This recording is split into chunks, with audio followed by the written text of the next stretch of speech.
Hey, how you doing out there in YouTube land? This is Stiletto coming at you from the Wild Wild West. And today, we're going to have a discussion. Somebody told me today on the internet that the reason why these handles flex so much is because they're made out of spring steel. The liners are made out of spring steel and they're supposed to flex like that.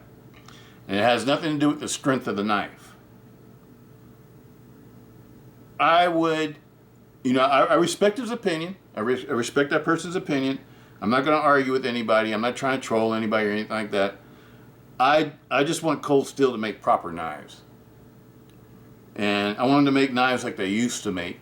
And that's the reason why I'm putting out this video. I'm not trying to bash cold steel or GSM or anything like that.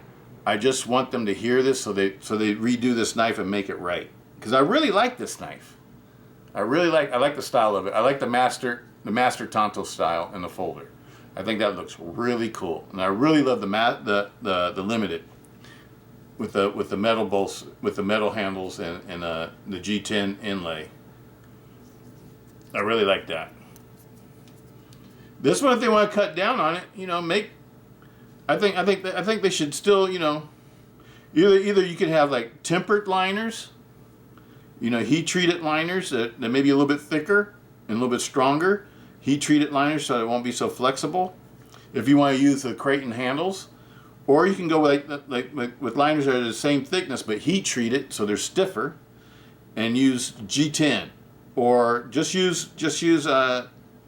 glass reinforced nylon for the entire handle. I think that would make it stiffer too.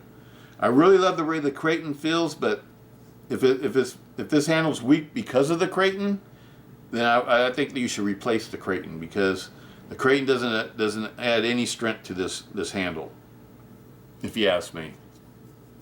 But I really love the style of this knife. I really love the design, but I just want it to be strong. I want the handle to be the not flex like that, and I want it to be like all the other cold steel liner locks I have, like the Luzon and the Tylite, where they don't flex at all. Don't flex at all. No flex at all. This got a full Zytel or glass reinforced nylon handle. Maybe that's what they ought to do on this one. And then you could pattern it the same way. You could pattern it the same way. You could put any kind of pattern you want to it in a glass reinforced nylon or Zyx or Grivex, whatever you want to call it. You could put any kind of pattern you want in that.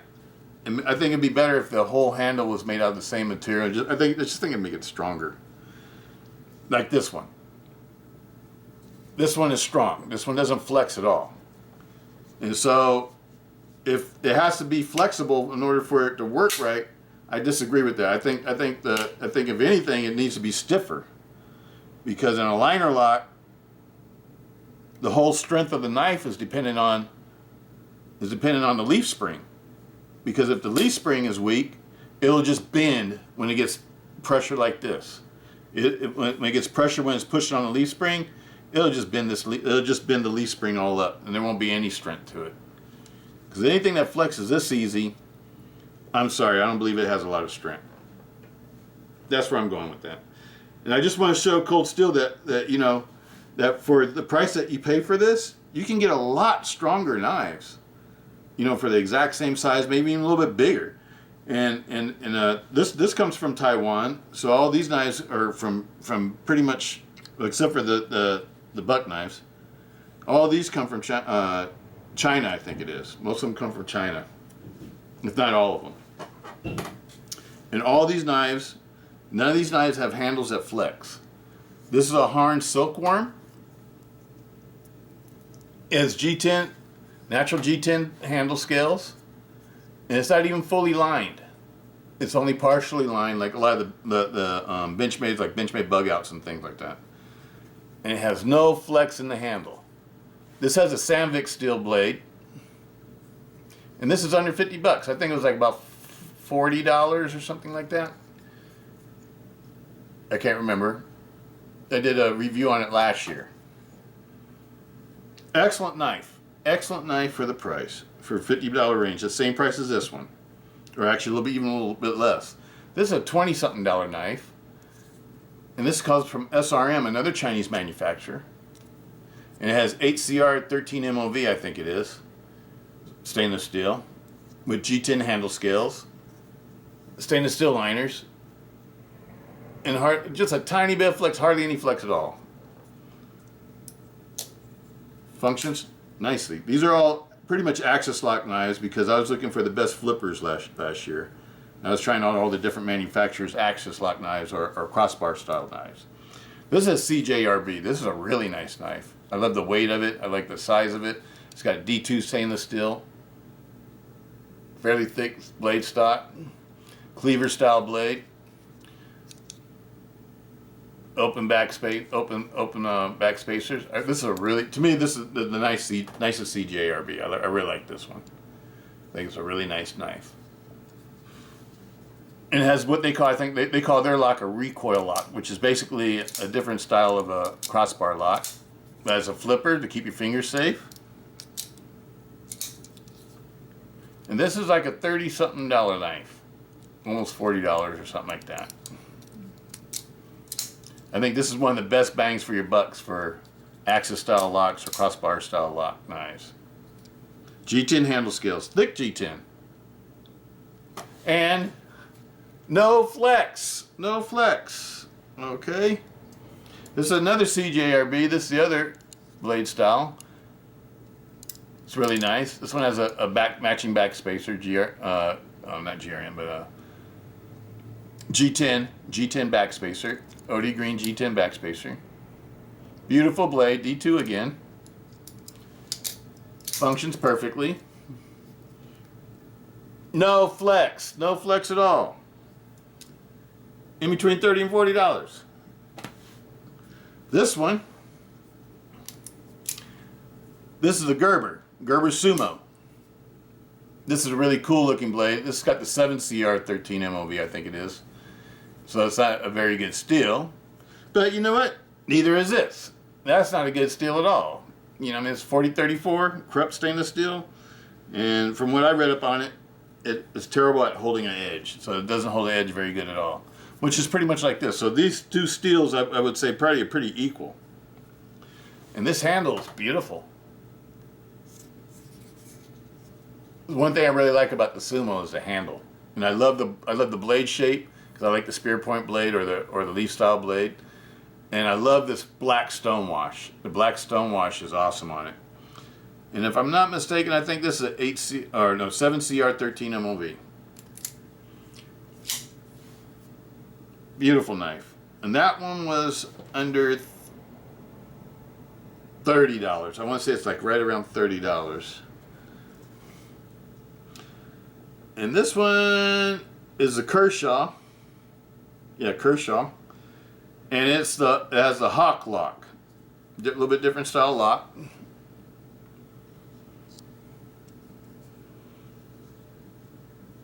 And this was $40-something, I think, when I bought it.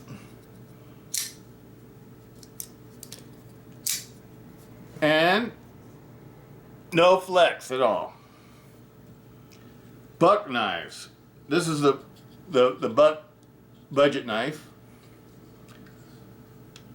Thing has 420 HC blade, stainless steel blade, made in USA.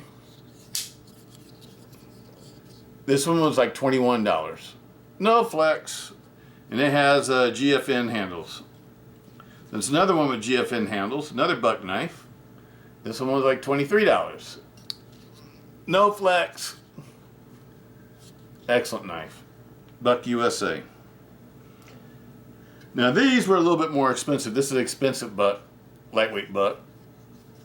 It has G10 handles and no flex. This is a Kershaw. When the Kershaw launches, I can't remember which one it is. Under $100, it was like $80-something. No flex. This is a Bear Ops. I think this is like about $70 or something like that. Made in USA. No flex. Another a Bear switchblade.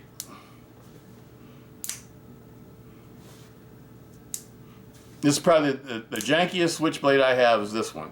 I didn't even do a a video on it because I thought it was so janky. But it came to me and it was like paint was chipping off of it. I mean, it was really funky. I should have probably sent it back, but I didn't.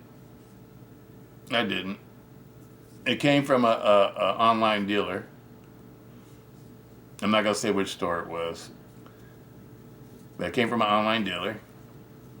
And you know what? It functions perfectly, but I just think the quality of it's not that great, the build quality. But still, no flex. So, I don't know. You can't tell me that knives are supposed to have flex in the handles. I don't believe that. I don't believe a knife is supposed to have a flexy handle. I think a knife should have a stiff handle. One that if you have to pry or do anything with the knife, the handle's not going to flex or bend on you, like this one would. I really like I said, I really love the style of this knife. I love the looks of this knife, but it's just not there. They need to bring up the step up the quality on it. They made the Limited perfect. The Limited's beautiful. That's a beautiful knife. The Limited. I think they should have made this one like the Limited. Just use less of a finish. Because I would make this one with the aluminum handles like the Limited. Either aluminum or stainless steel or something like that. And make the one piece handle side on this side and put an inlay. And then you could put an inlay of Creighton on it, because the integrity of the handle wouldn't be dependent on the scale material. Because I really love the way Creighton feels. I absolutely love it. For example, this is my Outdoorsman. I don't think I've showed you guys this one after I got the case. But the Outdoorsman, full tang handle, Outdoorsman Light. This is Outdoorsman Light. This is a $22 knife or $23 fixed blade. Just to show you what you get for $22. A razor sharp knife.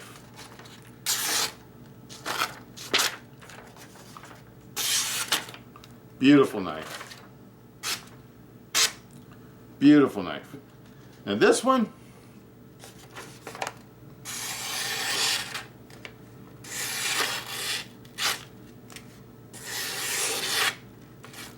it's okay, but I feel a couple bumps in it or something.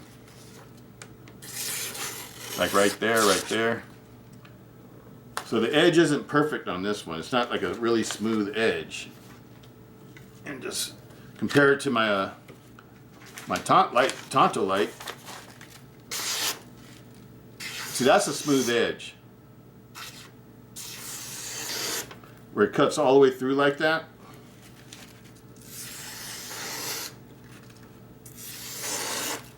I really love these lights. And these are the ones made with 4116 corrupt stainless steel. German corrupt stainless steel. And I have this kind of stainless steel in some of my CRKT deadbolts. And in these two knives. And actually, I don't have any gripes about it, because the ones from CRKT are razor sharp too. And so I don't know how long it will hold the edge, but one thing's for sure, that you can sharpen these razor sharp. And put these away.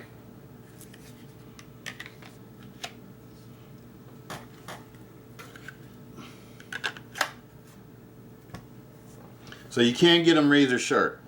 And this one is not razor sharp.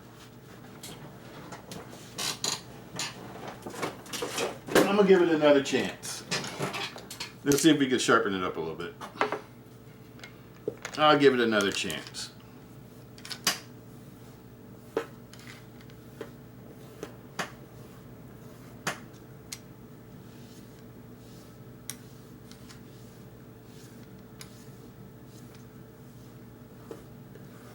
If I can't get it to be sharp with a strop, then I know that it's not really it wasn't properly sharpened. Not like they always sharpen cold steels. Because every time I get a cold steel knife, it's always razor sharp. Initially razor sharp. This one wasn't like that. I don't know what's happening, but I think just the quality control maybe went down a little bit or something. I don't know what's happening. I don't know how this knife got made. Because in my opinion, it should have never been released to the public by Cold Steel. You can't tell me this knife has gone past Cold Steel strength tests like Andrew Demko used to do. I don't believe it. See, it still sticks.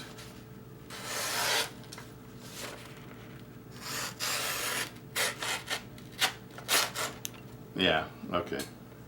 But that's the way the edge came. That's the factory edge for this knife. It's not a great edge. So my conclusion on this is that I would still say stay away from that one. Stay away from that one. I respect a person's opinion that said that it's supposed to have flexi handles because it has a liner lock, but I would have to disagree with that. I've owned lots of liner locks in my lifetime. Before I got into all these other different types of locks, you know, liner locks were pretty much the kind of knives that I used to carry. And the one that I used to carry the most was with the Benchmade 800s AFCKs. Those used to be my favorite. I used to have a bunch of them. Just like, you know, I get a bunch of knives all the time with knives I like. And that's the one where after you use it for a lot, the liner lock starts to fail on it. And that lock had failed on me before it hurt me, but I didn't really pay too much attention to it because I didn't know, you know, I wasn't at that time. I didn't know as much as I do now about knives and liner locks and things like that, and how strong they are and how they can fail on you and stuff like that. So I didn't know all that kind of information yet. Now one thing good about this lock though, it does have a liner lock, and I really like that feature, because if my AFCK Benchmade had a liner lock, it would probably never have been able to fold into my hand and chop up my fingers. That's the reason why I stopped carrying liner locks, because after I had that incident, I sold all of my liner lock knives, and I had a lot of them. I didn't want them anymore, so I sold them all. And it was actually a good time to sell them, because that was when the price for titanium knives jumped. Because when I bought all my Benchmades, it was when titanium was still cheap, and knives weren't expensive. Just about all the knives for around $100 had titanium in them, and I had a bunch of those in those Benchmades. So when I sold them for like 2 to 3 times as much as I originally paid for them, because they had become collector's items. But I didn't want to collect them, so I let other people collect them, because I got chopped up one by one, so I no longer wanted it. But this one's got like weird gaps. I don't know.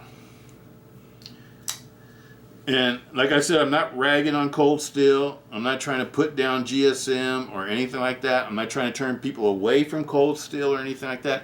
I just want Cold Steel to see this, and so they can make it. So they take, you know, I hope they will take this to light and improve it, because I'm a major Cold Steel fan.